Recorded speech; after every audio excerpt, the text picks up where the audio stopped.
Welcome to the Total View hardware video number 1. As you can see today we got the Samsung Smart portion of the mirror running right now in the background, just displaying a YouTube video, give you a little ambiance for the season. In this video, I'm going to go over a lot of the hardware decisions that we made and choices, some of the pros and cons, some choices that we made over others, and just give you a little description of what's really going on with this device. So outside of the physical mirror itself, like I said, it's a 24 by 36 display. We went with a really decorative 5-inch solid wood frame with a 4-inch subframe behind it. So when we were trying to decide the computational platform for this device, with a display this large and only a 4-inch depth to work with, we were really limited in what we could use. Obviously, like a full-size PC wasn't in the options. We considered, dismantling like a MacBook or like a laptop or some sort of device like that, but then we'd be restricted to a small screen size.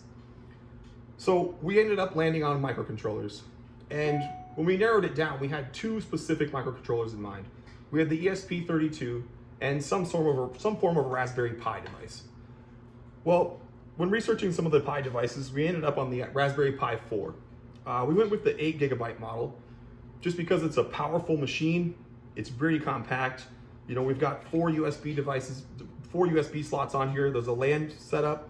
We have dual HDMI output already on the device, which was very important for us, especially running a display like this. It's powered by USB-C.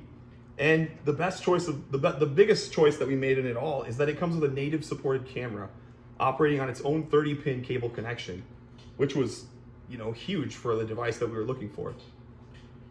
So obviously moving on to from the microcontroller, moving on to the camera, we chose to use the Raspberry Pi camera version 2.1. So this camera has 1080p support with an 8 megapixel clarity.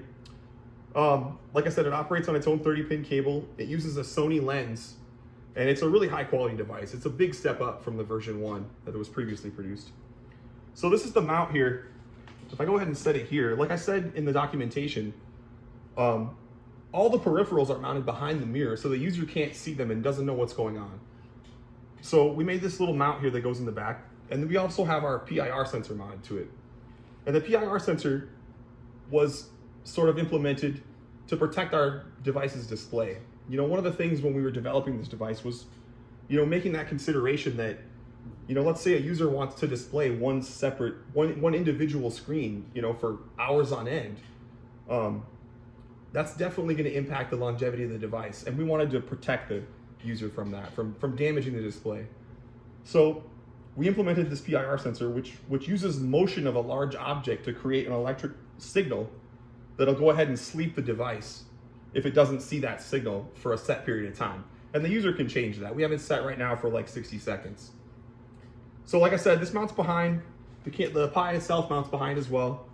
And in video number 2, we'll go ahead and flip this thing down, and I'll put the camera facing down, and we'll go ahead and get a good look at what's going on the backside and how things mount. Thanks for watching.